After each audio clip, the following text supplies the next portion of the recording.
Begin with some educational matters because the Ministry of Basic and Secondary Education, Claudiana Akol, has said that it was premature to draw a conclusion on the status of teachers in the new pay scale for the civil service.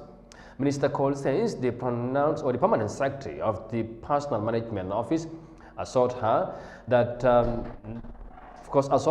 no unit of the civil service will be disadvantaged. She made this pronouncement on Wednesday during the question and answer session with lawmakers. Now, Safia Tukole has the details in this report. The Minister of Basic and Secondary Education, Claudiana Akol, appeared before the National Assembly to answer questions about her office.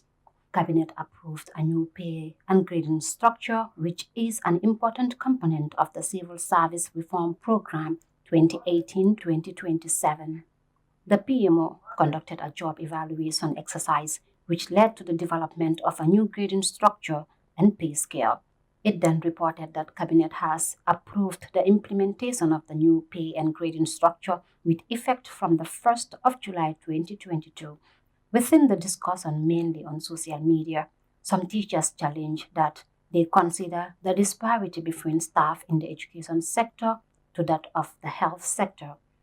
Honorable Member for Bakau Asantube asked what the minister make of the issue of teachers' marginalization in the final report on the new pay scale for civil service. In response, Minister Cole said that it was premature to conclude the fate of teachers.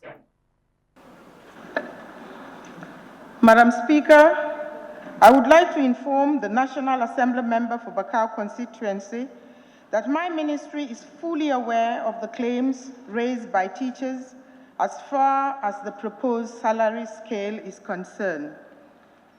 A delegation from my ministry, headed by the Permanent Secretary, including executive members of the Gambia Teachers Union and the Gambia Teachers Cooperative Credit Union, on the 7th January 2022, held a meeting with the Permanent Secretary, Personnel Management Office on the matter.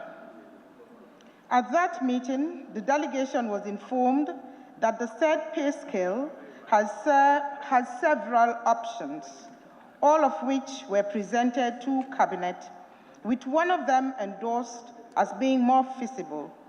However, it is still work in progress with pending information from some sectors, and there may be further bilateral consultations as may be required.